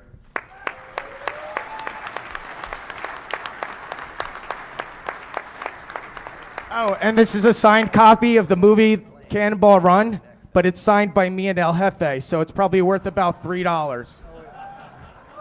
Oh, we've got to do the FF next. He's got to catch a flight. Okay, we're gonna go a little out of order right now because somebody's got to catch a flight. So we're gonna do the results of the EFF fundraiser right now, so she can get the money and get out of town. That's smart move. Okay, so every year a number of organizations throw fundraisers for the EFF because we love them, and representing the efforts of Defcon is Mel, who's going to talk about what Defcon did, what some of the other contests did, and then we're going to present her with some money, and we're all going to say, fuck yeah, we love what you do, and we're going to sign up and become members. So, with that said, Mel, come on up. All right. Okay, great. So, whether it's protecting... oh, it was a rough night. Oh, yeah, drink. That's probably going to help. I think that's what got me in this mess, drinking too much. Anyway, whether it's protecting blogger rights or fighting against illegal government wiretapping or working to reform the Patriot Act, the EFF has been fighting to protect your digital rights and privacy since 1990. Yeah, a long time.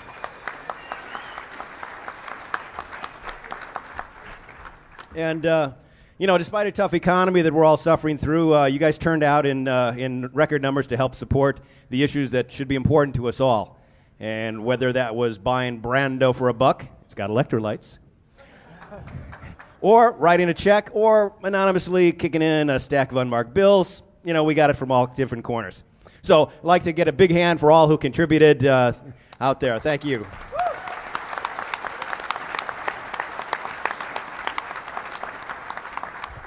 And specifically, I want to thank the 949 crew with the Brando experience. They raised $330 there, a buck at a time, but it all adds up. Dan with my crew, a lot of those people from 303, they were a big help with our firearms training system, law enforcement only, but hey, we got it here. Well, we raised $28.60 on the firearms training.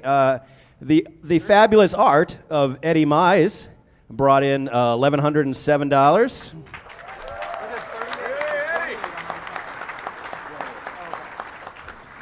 And Hackajar throws his spectacular party upstairs early on in the con, and they had $8,000, over $8,000 contributed from people that attended that. Wow. But that's not all. We had lots of opportunities. On the EFF table, we had them in 2 locations this year, and they also brought in over $16,000 in donations from all of you.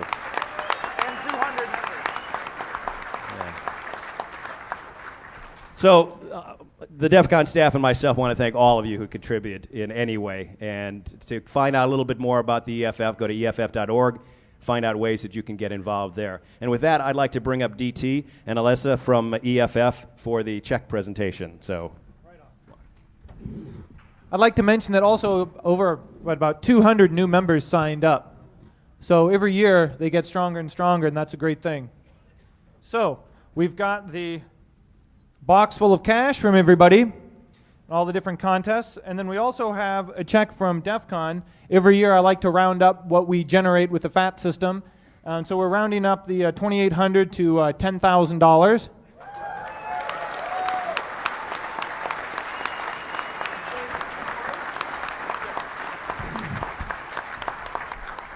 Keep this short and sweet because Virgin America is not going to wait for me. This is our favorite conference to come to every year.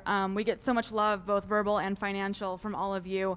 And times are tough right now for a lot of people, but that hasn't been reflected in your generosity to us this year. And we all thank you very much and are grateful and are very humbled by it. So thank you from the bottom of our cold black little hearts. We really, really, really, really appreciate it. All the best to all of you, and we hope to see you next year. Thank you.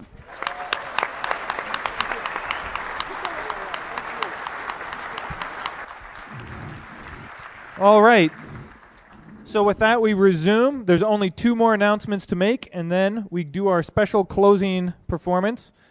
And we're going to pass it off for the Hacker Jeopardy. So all of you, do you guys get to go out and watch Hacker Jeopardy again this year? Was it as crazy as usual? I missed it. I was working. Was it good? All right, Wayne, we'll come up here and tell us our winning teams. This year, we've grown up a little bit, Jeff. It's come a long way. We actually have a new buzzer system. Cheryl was freaking out because we had 4 PhDs trying to figure out how to use it, and I bought it for $60 from Fisher Price. I want to thank Banshee. Banshee was our Vanna. She retired. We've got a new Vanna, and that's Funball. I don't know if she's here. She's what? Yeah, she's stand up. She's doing an awesome job, and hopefully she'll come back next year. Little Jenny is our Beer Betty, and G-Mark, without him, we have no scoring at all. He joined up because the only thing we ever had before was drunk scorekeepers, and he got pissed off because he lost one year because they misscored it. So we've done an awful lot of growing up. We're having a lot of fun, and I do enjoy the tuxedo. We had a couple of interesting things this year going on. Team Whoopus, they are the highest scoring in history at 6,700 points, but succeeded in losing at the end. But 6,700. Another interesting thing happened is Bunnies for Priest got selected and played, and they just happened to be in the game that had the category Bunnies for Priest. They didn't get one of them right, and it was all about male genitalia.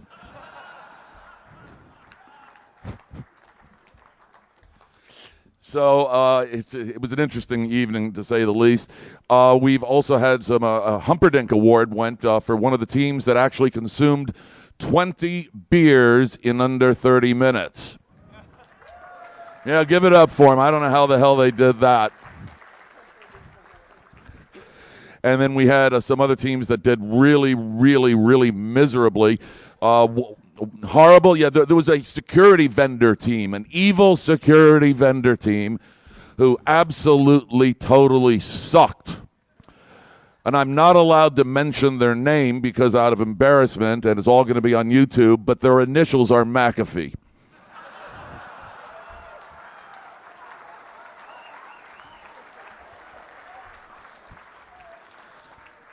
They go to work for Symantec next week, is what I'm told. But this year's winning team, Billy Goto and the Nymphs, they did not come back to defend this year, and which was actually good, says we have some real new blood. And for you newbies who are new to the con, you don't have to be an Uber hacker in order to play, as there's evidence from all the Uber hackers who really suck this year. You need to know about sex, beer, and that'll get you through. That'll get you through most of the game. And South America, yeah, it's correct. The country of South America. And oddly enough, only one person, one of the teams actually knew the final Jeopardy question. And it was, he coined the term nerd in a 1950 picture book. Dr. Seuss, but only one of them knew it. And I think we only have one of our team members here. The team is Nice Hat. Their members are Gray, Pops, EMK, and JB Terror. Is there anybody here from Nice Hat? This is our Black Badge winner. They'll be back next year to defend. And it's hopefully we'll get some new members. We had 25 teams submit. Over 700 questions came in finally from you guys. And as the other gentleman said, yeah, it's a bitch, and the more help we get from you. So thanks an awful lot. We'll see you next year.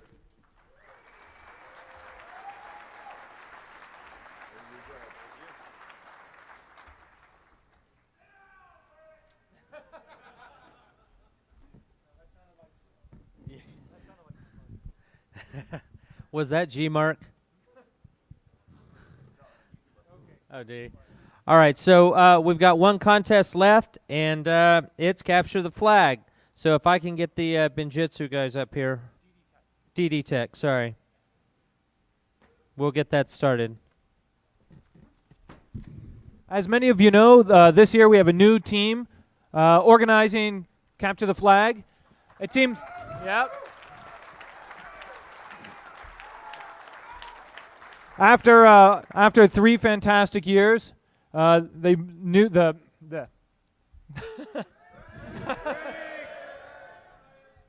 Where's that Everclear? We put out a call for contest organizers, and out of all the submissions, there were only 3 really serious submissions, and out of those, it was a very difficult task. But we went with Team DD Tech because of their unconventional approach. And being a first-year organization team, it's very difficult because all the prior teams have raised the bar so incredibly high. It's almost impossible to not make a mistake in the first year. And I think they did a very admirable job. And are you guys going to be back next year to do this? We'll see. We'll see. You got to let me know soon. Well, first of all, let me tell you that he announced this not right after Defcon last year. Yeah, so time to prepare next time might be a little bit better. Hey, first of all, we're DD. What's that? Done by Christmas. We're DD Tech. Here's my crew right here. You know, one of the things when we decided to take on CTF, we thought we'd take it on and have a little bit of fun for ourselves, and we thought, wouldn't it be epic if we hacked one of the foremost epic hacking competitions in the world? This is our crew up here, but I would like to introduce 3 new members, or 3 current members of our crew, Mars, Mercury, and Vulcan. If they'd come and join us up on the stage.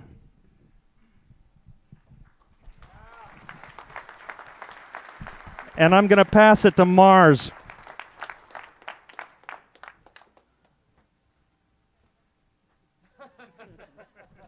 All right. So some of y'all may know me as Chris Eagle, formerly of the School of Root and now CEO of DD Tech. And so for those of you who didn't figure it out beforehand or before now, we were sitting in the back corner running the game from our contestants table.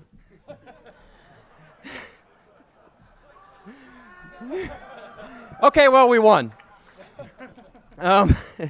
So it was rough going. Yeah, we had a short turnaround time, and we were able to churn out lots of bug-filled code to run the game. I'd like to start out with thanking the guys that dove on the grenades and sat up front and took the brunt of your abuse for all the problems while we sat back, and thank God we weren't sitting up there.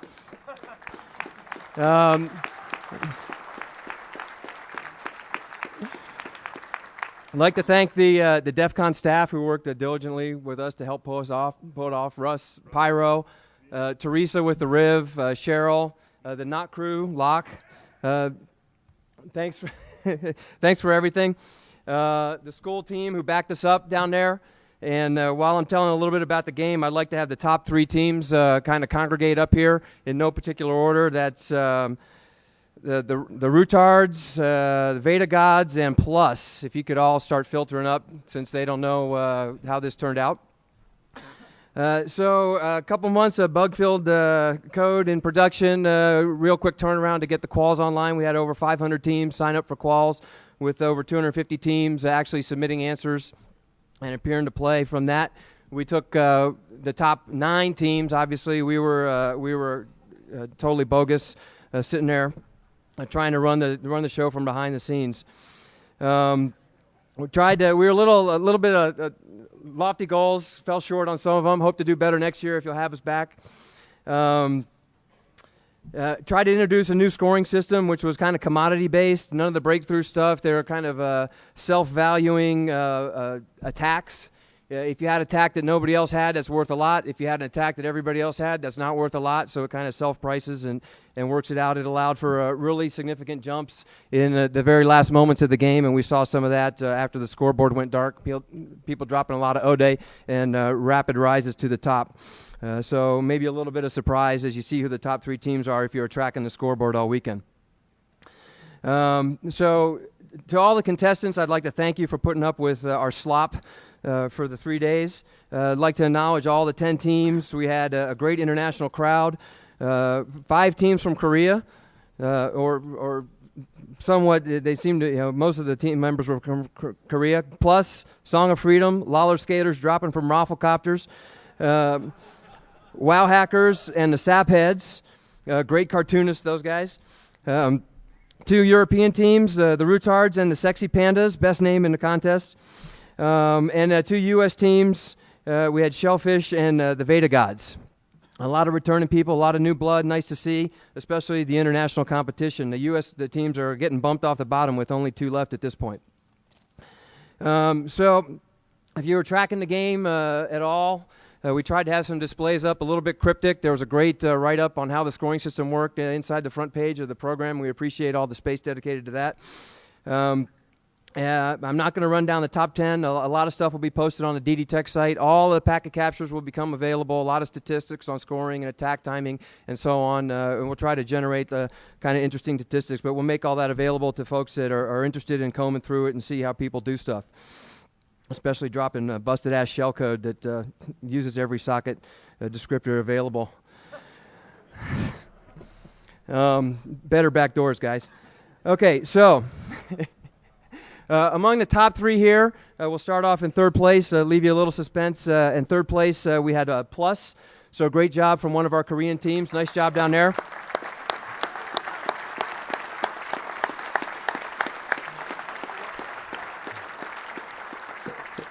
And then most of you saw that Veda Gods kind of tracked along at the top of the scoreboard. For most of the weekend, and then of course after the scoreboard went dark, you don't see that graph. That'll be something that you see, the big jump towards the end. And we had a major battle for first place there, but in the end, in a very close result, not quite overtaking first place, we had 2nd place, the Rutards, which side over here, leaving the Veda Gods as this year's CTF champions. Please come on up for 8 black badges and 8 leather jackets, I think. I'd like to also thank everybody who stopped by and made a donation for one of our DD Tech T-shirts. We raised $400 for Hackers for Charity, and ended up with one for Jeff, which reads, DD Tech are the bringers of Rainy Doom spank ass to other monkey software providers. Yeah. So, Veda Gods. Come on up and get What's that? So I don't know who's getting them all. So we limit the amount of prizes to 8 team members. Even if their team's larger, they only get 8. So they've got 8 black badges. And following in the tradition, they also get 8 leather jackets. So they're the Pimptacular limited jackets. You'll never see them anywhere else. Only the CTF winners get them. And the black badges. So these guys are quite fantastic. Let's give them a round of applause.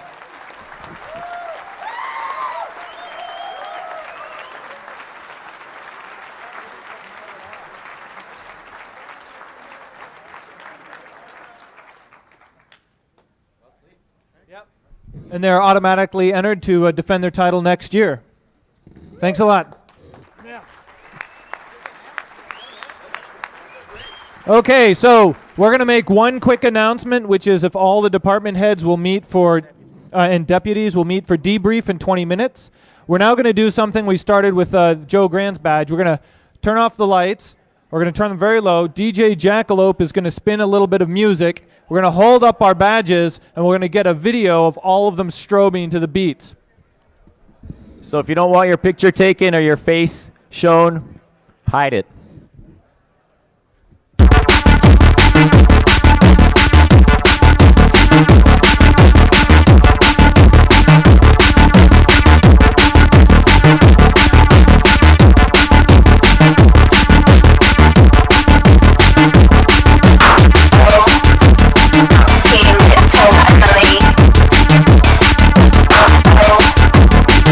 Team Emily.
There's a secret mode that none of you have found in the badge. There was a secret mode meant for the black and white ball, and that's if you expose your badge to a certain sound level for a certain number of seconds, it freaks out and it starts blinking SOS, SOS.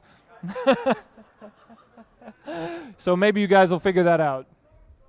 Yeah, I don't know if you guys were partying hard enough, so maybe next year. Okay, Defcon is July 29th through August 1st next year. So mark your calendars now. See you guys next year. Thank you so much.